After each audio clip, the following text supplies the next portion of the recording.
اعوذ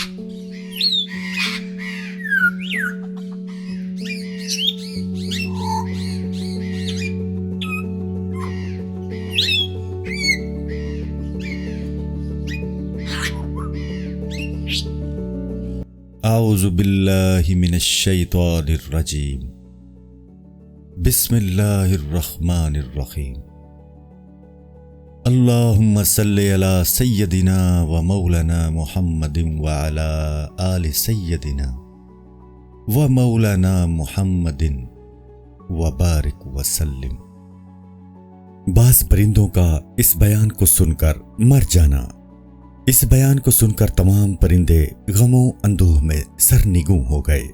سب کو معلوم تھا کہ ان کے بازو میں اس قدر مشکل راستہ طے کرنے کی ہمت نہیں تھی۔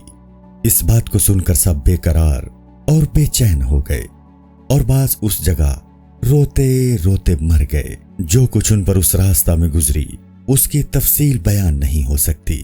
اگر تو ایک دن اس راستہ پر آئے اور اس راستہ کی مشکلات کو دیکھے، تجھے معلوم ہو جائے گا کہ انہوں نے ایسا کیوں کیا اور تجھ پر ظاہر ہو جائے گا کہ وہ مصیبت میں کیوں پھنسے۔ آخرکار پرندوں کے اس لشکر میں بہت کم پرندے منزل مقصود تک پہنچے۔ تمام پرندوں میں سے بہت کم پرندے وہاں گئے، گویا 1000 میں سے ایک پرندہ وہاں تک پہنچا۔ ان میں سے بعض دریا میں ڈوب کر مر گئے اور ڈوب کر غائب ہو گئے۔ بعض پرندے بلند پہاڑوں پر پیاس سے مر گئے۔ بعض پرندوں کے سورج کی گرمی سے پر جل گئے اور دل کباب ہو گئے۔ بعض پرندوں کو چیتے اور جنگل کے شیروں نے مار ڈالا۔ بعض پرندے گم ہو گئے اور مصیبت و بلا میں گرفتار ہو گئے۔ بعض پرندے خشک بیابانوں میں گرمی اور پیاس کی شدت میں مر گئے۔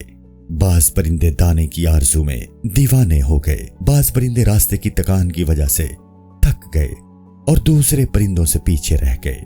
بعض پرندے راستہ کی عجیب عجیب چیزیں دیکھ کر اپنی جگہ پر حیران کھڑے رہ گئے۔ بعض پرندے خوشی و مسرت اور زندگی کی خواہش کی وجہ سے اس مصیبت میں پڑنے پر رضامند نہیں ہوئے۔ آخرکار ہزاروں پرندوں میں سے اوسطاً ایک پرندے سے زیادہ وہاں تک نہیں پہنچا۔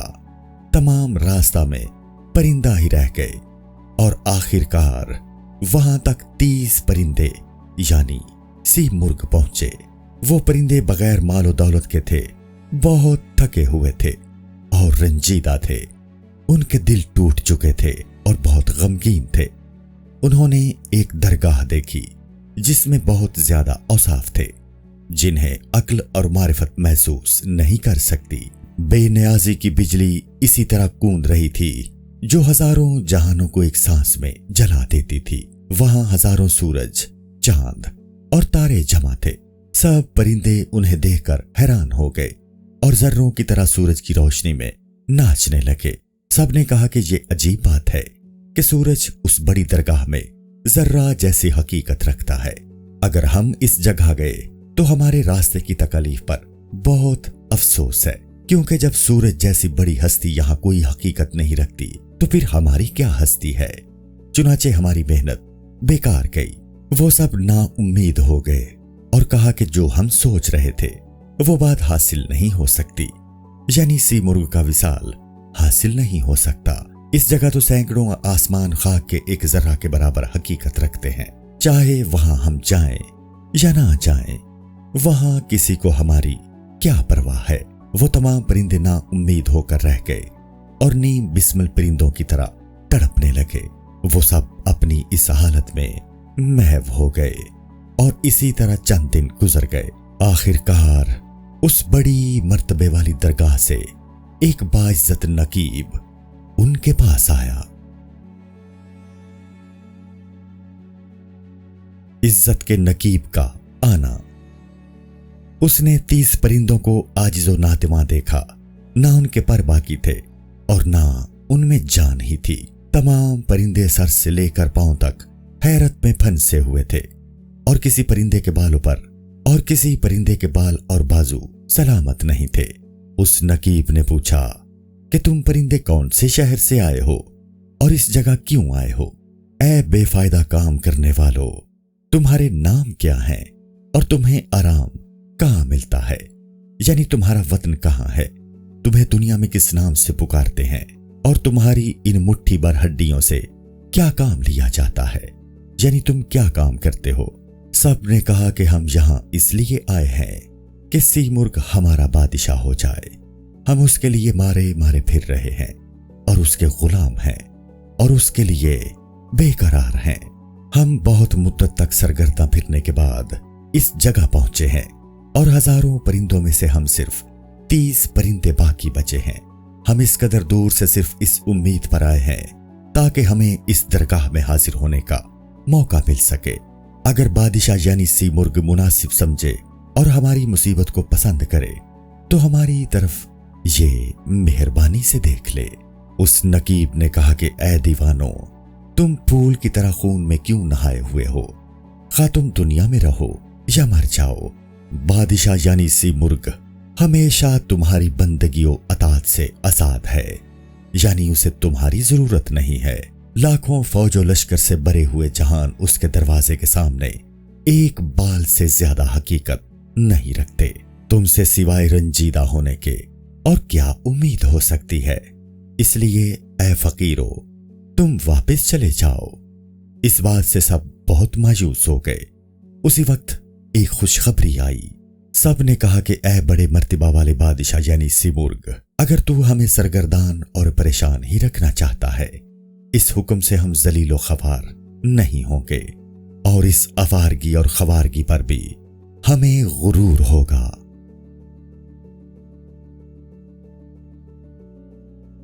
مجنو کی حکایت بلند ہمتی اور ثابت قدمی کے متعلق۔ مجنو نے کہا کہ اگر تمام دنیا ہر وقت مجھے شاباش کہے، میں کسی کی تعریف کی پرواہ نہیں کرتا۔ میری تعریف تو لیلا کی گالیاں ہیں۔ اس کی ایک گالی میرے لیے سینکڑوں ملکوں کی حکومت سے زیادہ ہے، اور اس کا نام دونوں جہانوں سے زیادہ پیارا ہے۔ اگر تجھے تیرا مست معشوق پتھر بھی مارے تو یہ پتھر کھانا اس بات سے بہتر ہے کہ تو اوروں سے جواہرات قبول کرے۔ اے دوست، میں نے اپنا دین اور طریقہ تجھے بتا دیا ہے۔ اگر مجھے ذلت بھی اٹھانی پڑے تو مجھے منظور ہے۔ جبکہ اس کی عزت کی بجلی کوندے گی تو تمام لوگ فنا ہو جائیں گے۔ اگر انسان ہزاروں غموں میں گل گل کر مرے تو اس سے کیا فائدہ؟ اور دنیا کی عزت اور ذلت کس کام کی؟ پھر سب پرندوں نے کہا کہ ہماری جان تو وہ جلتی ہوئی آگ ہے، یعنی سیمرغ۔ پروانہ آگ سے کیوں کر بھاگ سکتا ہے؟ کیونکہ اسے آگ سے عشق ہوتا ہے۔ اگر ہمیں ہمارے معشوق یعنی سیمرغ کا وصال نصیب نہیں ہوتا تو کوئی پرواہ نہیں، ہم جل کر تو مر سکتے ہیں۔ اگر ہم اس کی درگاہ تک نہیں جا سکتے تو کوئی پرواہ نہیں، لیکن اب ہم واپس نہیں ہو سکتے۔ پرندوں کی پروانہ سے گفتگو اور اس کا جواب۔ تمام دنیا کے پرندوں نے پروانہ کے پاس جانے کا ارادہ کیا۔ سب نے پروانے سے کہا، اے کمزور پروانے، تو کب تک اپنی جان کو جلاتا رہے گا؟ چونکہ تجھے شمع کا وصل حاصل نہیں ہو سکتا، اس لیے اس ناممکن بات کے لیے اپنی جان جہالت کی وجہ سے مت دے۔ اس بات کو سن کر پروانہ دیوانہ ہو گیا اور تمام پرندوں کو یہ جواب دیا۔ اس نے کہا کہ میں بیچارہ عاشق اگر شمع سے ڈروں تو اس سے کیا کہوں، چونکہ تمام اس کے عشق میں ہمت والے نکلے ہیں اور سب سر سے لے کر پاؤں تک درد و غم میں مبتلا ہے۔ اگرچہ اس کی بے نیازی حد سے زیادہ ہے، لیکن اس کی مہربانی اور عنایت بھی بے حد و شمار ہے۔ اس مہربان ہستی نے آ کر دروازہ کھولا، گویا ہر پرندہ ہزاروں بیدوں سے واقف ہو گیا۔ اس متواتر نور کے بعد اس کا راز معلوم ہوا۔ سب پرندوں کو عزت کی مسند پر بٹھایا گیا اور انہیں عظمت اور بزرگی کے تخت پر جگہ دی۔ ان سب کے سامنے ایک خط رکھا اور کہا کہ سب اسے اول سے لے کر آخر تک پڑھیں۔ اس پرندوں کی تھکی ماندی قوم کے رکا کا حال مثال کے طور پر اس سے معلوم ہوگا۔